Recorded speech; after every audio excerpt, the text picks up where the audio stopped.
नमस्कार, मैं पवन कुमार यादव, सहायक प्राध्यापक राजनीति विज्ञान विभाग डीएवी स्नातकोत्तर महाविद्यालय सीमान, जयप्रकाश विश्वविद्यालय छपरा आप लोगों का इस पर चर्चा में हार्दिक स्वागत करता हूं। आज हम लोग कॉन्सेप्ट ऑफ राइट्स, अधिकारों के संप्रत्यय के बारे में चर्चा करेंगे। व्यक्ति और राज्य के संबंध में अधिकार और कर्तव्य दो ऐसे तत्व हैं जो दोनों को आपस में एक दूसरे से जोड़ते हैं। जब हम व्यक्ति एवं राज्य के संबंध पर चर्चा करते हैं तो स्वाभाविक रूप से दो प्रश्न सामने आते हैं। पहला, व्यक्ति को राज्य से क्या प्राप्त होता है, यही उसके अधिकार हैं। दूसरा, व्यक्ति को राज्य के लिए क्या करना चाहिए, यही उसका कर्तव्य है। वास्तव में आज अधिकारों के बिना मानव जीवन की कल्पना भी नहीं की जा सकती। आज प्रत्येक राज्य अपने नागरिकों को विस्तृत अधिकार प्रदान करता है। लास्की के शब्दों में, प्रत्येक राज्य अपने द्वारा प्रदत्त अधिकारों से आंका जाता है। एक राज्य अपने नागरिकों को जिस प्रकार के अधिकार प्रदान करता है, उन्हीं के आधार पर राज्य को अच्छा या बुरा कहा जाता है। अधिकारों का विचार आधुनिक समय का विचार है। प्राचीन समाजों में साधारणतया व्यक्तियों के अधिकारों को अधिक मान्यता नहीं प्रदान की गई थी। व्यक्ति किसी बात का अधिकार के तौर पर दावा नहीं कर सकते थे। वे उस बात के लिए केवल प्रार्थना कर सकते थे या दया की भीख मांग सकते थे अपने राज्य या राजा से। इसके विपरीत वर्तमान लोकतंत्रीय समाज में अधिकारों को बहुत महत्वपूर्ण स्थान प्रदान किया गया। अब हम देखेंगे कि अधिकार हैं क्या। अधिकारों की विशेषताओं को देखने के लिए, अर्थात अधिकार क्या हैं, अधिकार हमें कैसे मिलते हैं और अधिकार के प्रमुख आवश्यक तत्व कौन कौन से हैं, इन सभी चीज़ों को समझने के लिए आइए हम दो चार प्रमुख राजनीतिक विचारकों के अधिकारों की परिभाषाओं को देखें और उनका मूल्यांकन कर अधिकारों को समझने का प्रयास करें। लास्की के शब्दों में, अधिकार सामाजिक जीवन की वह परिस्थितियां हैं जिनके बिना आमतौर से कोई व्यक्ति पूर्ण आत्मविकास की कल्पना नहीं कर सकता है।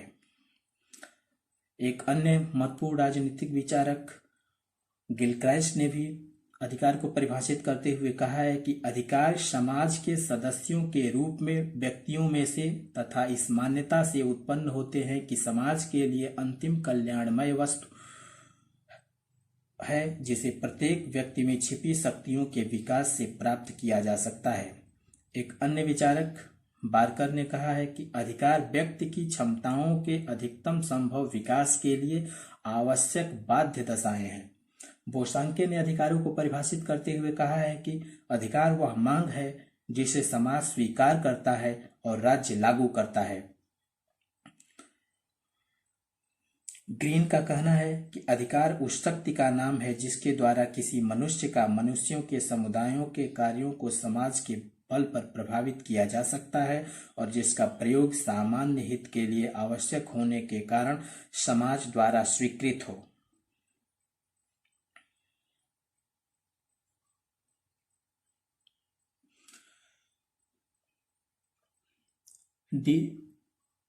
जीडी रिची के शब्दों में, नैतिक अधिकार एक व्यक्ति के दूसरे के प्रति ऐसे दावे हैं जिन्हें समाज ने मान्यता दी है। जब राज्य इन दावों को कानूनी मान्यता दे देता है तब वे कानूनी अधिकार बन जाते हैं। आइंस्टीन ने भी अधिकारों को परिभाषित करते हुए लिखा है कि एक मनुष्य द्वारा दूसरे मनुष्य से बलपूर्वक कार्य करा लेने की क्षमता ही अधिकार है। हालैंड के अनुसार, अन्य व्यक्तियों की कार्य की क्षमता को अधिकार कहते हैं। अब आइए इन परिभाषाओं का हम विश्लेषण करें। सबसे पहली बात तो यही कि अधिकार व्यक्ति के व्यक्तित्व के विकास के लिए अत्यंत आवश्यक होते हैं। अधिकार अर्थात अधिकारों का अस्तित्व व्यक्ति के व्यक्तित्व के विकास के लिए है। अधिकार व्यक्ति के व्यक्तित्व के विकास के लिए आवश्यक परिस्थितियां हैं जिनके अभाव में व्यक्ति के व्यक्तित्व का विकास संभव नहीं होगा। अर्थात पहली उनकी विशेषता यही है कि व्यक्ति के वे व्यक्तित्व के विकास के लिए आवश्यक होते हैं। दूसरी विशेषता किसी व्यक्ति को अधिकार समाज के सदस्य के रूप में प्राप्त होते हैं, अर्थात एक किसी समाज का सदस्य होने के नाते व्यक्ति को अधिकार प्रदान किए जाते हैं, यह उसे व्यक्तिगत रूप से प्रदान नहीं किए जाते हैं। तीसरी विशेषता, ये व्यक्ति के ऐसे दावे या मांगे हैं जिन्हें समाज स्वीकार करता है, अर्थात व्यक्ति के ऐसे दावे या ऐसी मांगे ही अधिकारों का स्वरूप ले सकती हैं जिन्हें समाज मान्यता दे।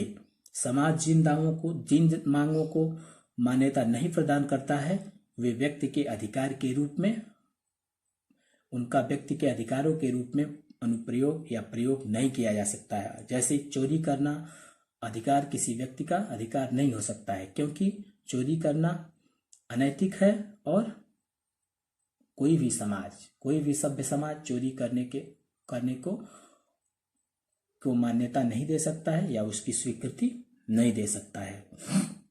इसके साथ ही अधिकारों का एक अन्य लक्षण है कि राज्य उसे लागू करता है, अर्थात अधिकार के पीछे राज्य की बाध्यकारी शक्ति होती है। अर्थात यदि कोई व्यक्ति किसी दूसरे व्यक्ति के अधिकारों का हनन करता है तो राज्य उस व्यक्ति को, जो किसी व्यक्ति के अधिकारों का हनन करता है, उसको बाध्य करेगा कि वह उस व्यक्ति के अधिकारों का सम्मान करे और उसे दंडित करेगा कि दूसरे व्यक्ति के अधिकारों में हस्तक्षेप कोई न करे, उनका अतिक्रमण न करे। इसके साथ ही अधिकार विवेकपूर्ण मांग है। किसी भी व्यक्ति के व्यक्तित्व के विकास के लिए विवेकपूर्ण मांगे हैं, निरर्थक मांगे नहीं हैं। अर्थात किसी व्यक्ति के व्यक्तित्व के विकास के लिए ये जो मांगे हैं वे विवेकपूर्ण हैं, वे निरर्थक और अनर्गल मांगे नहीं हैं। इसके साथ ही क्या है, एक अन्य विशेषता कि अधिकार स्वार्थपूर्ण दावा नहीं है, इसमें लोक कल्याण का तत्व छिपा हुआ है। अर्थात किसी एक व्यक्ति के व्यक्तित्व के विकास के लिए अधिकार प्रदान नहीं किए जाते हैं, या किसी समाज में किसी व्यक्ति का सिर्फ व्यक्तिगत या उसका व्यक्तिगत स्वार्थपूर्ण दावा नहीं हो सकता है। उस समाज के सभी सदस्यों के हित को देखते हुए इन अधिकारों को मान्यता दी गई होती है। इसके साथ ही एक अन्य महत्वपूर्ण इसकी विशेषता है कि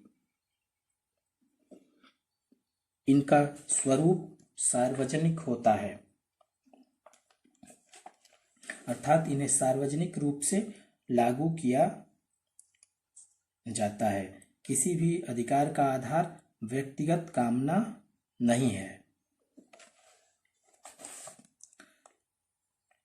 ये समाज के सभी लोगों को बिना किसी धर्म, जाति, लिंग भेदभाव के समान रूप से प्राप्त होते हैं। अर्थात इनको लागू करते समय व्यक्तिगत पक्षपात नहीं किया जाता है, इन्हें सार्वजनिक रूप से किसी राज्य या समाज के सभी व्यक्तियों को प्रदान किया जाता है।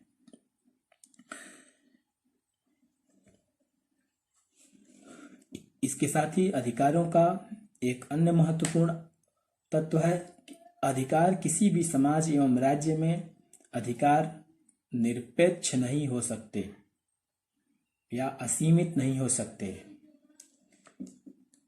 अधिकारों पर कुछ प्रतिबंध आरोपित होते हैं।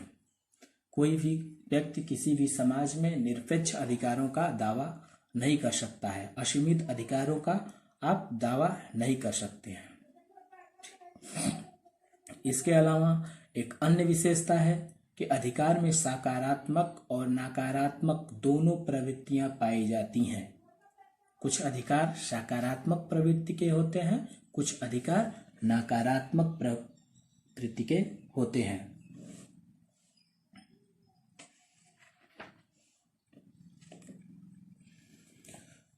एक और बात यह जान लेने की आवश्यकता है कि राज्य अधिकारों का जनक नहीं होता है, सिर्फ उनका रक्षक होता है। अर्थात राज्य व्यक्तियों को अधिकार, राज्य उनका सिर्फ संरक्षण करता है। व्यक्ति के अधिकारों का राज्य जन्मदाता नहीं होता है।